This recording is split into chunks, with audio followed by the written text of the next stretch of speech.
UK government বেশ কিছুদিন ধরে একটা আলোচনা করছিল যে ইউকেতে প্রিজনারদের সংখ্যা বেড়ে যাচ্ছে। তাদের যে যতটুকু প্রিজনের আসন সংখ্যা রয়েছে, তার চেয়ে প্রিজনারদের সংখ্যা বেড়ে যাচ্ছিল। সেই প্রেক্ষিতে গত কনজারভেটিভ গভর্নমেন্ট একটা উদ্যোগ নিচ্ছিল যে ইউকের বাইরে নেদারল্যান্ড অথবা অন্য কোথাও তারা প্রিজন ভাড়া নিবে। তো সেই প্রেক্ষিতে যখন লেবার পার্টি ক্ষমতায় আসে গত এই সেপ্টেম্বরে এবং অগাস্টে একটা বড় ধরনের রায়ট হয় ইউকেতে, এবং সেই রায়টে বেশ কিছু মানুষকে গ্রেপ্তার করা হয় এবং সেই সংখ্যাটা কয়েকশো। এবং এই গ্রেপ্তারের পরে দেখা যাচ্ছে যে ইউকেতে প্রিজনারদের সংখ্যা অনেক অনেক ইউকেতে প্রিজনারদের সংখ্যা অনেক বেড়ে যায়।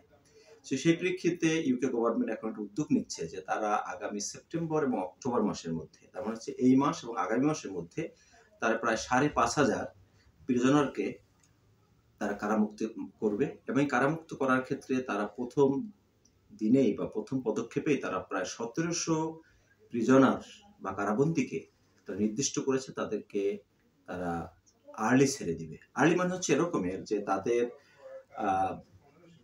হয়তো 40%, তাদের যতদিন কারাদণ্ড হয়েছে তার 40% সম্পন্ন হয়েছে।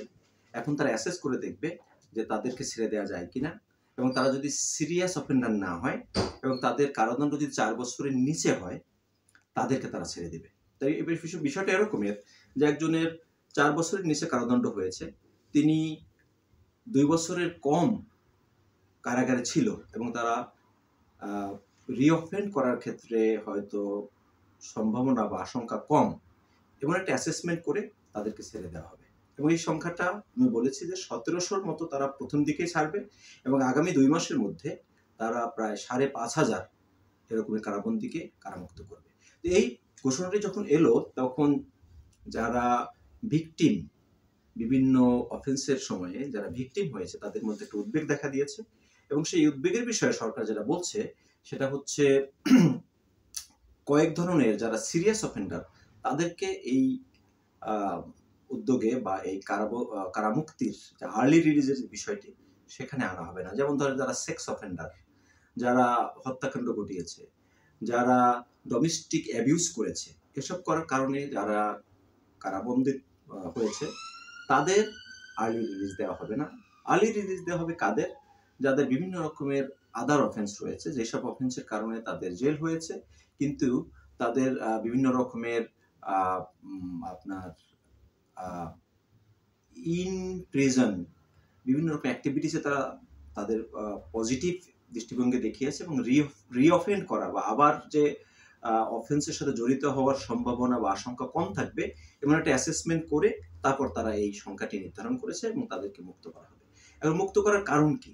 মুক্ত করার প্রথম কারণ হচ্ছে আসলে ইউকেতে টোটাল এখন পর্যন্ত প্রায় 88,000-এর মতো প্রিজন আসন রয়েছে। মানে হচ্ছে কারাগারে টোটাল তাদের যে আসন সংখ্যা বা তাদের যে এক কথায় ক্যাপাসিটি, এটা হচ্ছে 88,000-এর মতো। কিন্তু ইতিমধ্যে দেখা যাচ্ছে যে প্রায় 88,000, মানে 87,000 সামথিং এখন কারাবন্দী ইউকেতে আছে। তার মানে হচ্ছে কি, এটা যে কোনো সময় ওভারফ্লো হতে পারে। এই জন্য তারা এটা একটা আর্লি উদ্যোগ নিয়েছে যে যাতে রিঅফেন্ড করার সম্ভাবনা যাতে কম রয়েছে, তাদেরকে তারা আস্তে আস্তে তাদেরকে তারা মুক্ত করবে এবং এটাকে আর্লি রিলিজ করবে। এবং আর্লি রিলিজ করার পরে যেটা হবে, তারা আগামী কয়েক বছরের মধ্যে তারা আরো কিছু উদ্যোগ নেবে, যে উদ্যোগের মাধ্যমে দেখা যাবে যে যারা কারামুক্ত হয়েছে তাদেরকে বিভিন্নভাবে বিভিন্ন জবে, এমপ্লয়মেন্টে সম্পৃক্ত করবে।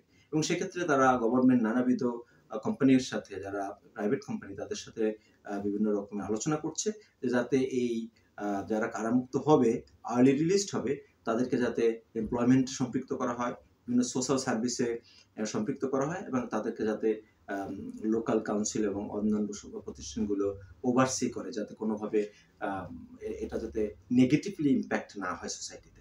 আর যারা উদ্বেগ প্রকাশ করেছে, যে যারা ভিকটিম, তাদেরকেও যাতে একটা সাপোর্ট থাকে যে এই যারা অফেন্ডার তারা যাতে আবার রিঅফেন্ড না করে, এবং সেম ব্যক্তি বা সেম ভিকটিমরা যাতে আবার ভিকটিম না হয়, সে বিষয়ে গভর্নমেন্ট বিভিন্ন রকম পদক্ষেপের কথা বলেছে।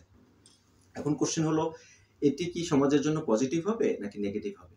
সো ওভারঅল থিঙ্কিং করলে ডেফিনেটলি এটা একটা নেগেটিভ ইম্প্যাক্ট আছে। একজন আইনজীবী হিসেবে আমার মনে হয় যে ডেফিনেটলি যখন কোনো অফেন্ডার কুইকলি মুক্তি পায় তখন নেগেটিভ ইম্প্যাক্ট থাকে। কিন্তু তাদের যদি এরকমের সোশ্যাল কোনো পদক্ষেপ নেওয়া হয়, যে পদক্ষেপগুলো তাদের রিঅফেন্ড করার ক্ষেত্রে প্রতিরোধ করবে, তাহলে হয়তো সোসাইটিতে এটার ইম্প্যাক্ট কম করতে পারে। যেমন ধরেন জবের কথা বলা হয়েছে, তাদের যদি ইন্ডিভিজুয়াল প্রত্যেক ব্যক্তিকে লোকাল কাউন্সিলের মাধ্যমে কোঅর্ডিনেট করে ইন্ডিভিজুয়াল জব, ভলান্টিয়ারিং এবং সোশ্যাল অ্যাক্টিভিটিসের সাথে সম্পৃক্ত করা হয়, তাহলে এটা অপেক্ষাকৃত নেগেটিভ ইম্প্যাক্ট কম করতে পারে। তারপর উদ্বেগ থেকেই যাবে যখন একজন অফেন্ডারকে আর্লি রিলিজ করা হয়, উদ্বেগ সোসাইটিতে থাকবেই, কিন্তু দেখা যাবে হয়তো এটা আমরা 1 মাস বা 2 মাস বা 3 মাস পরে এটার ইম্প্যাক্ট বুঝতে পারবো।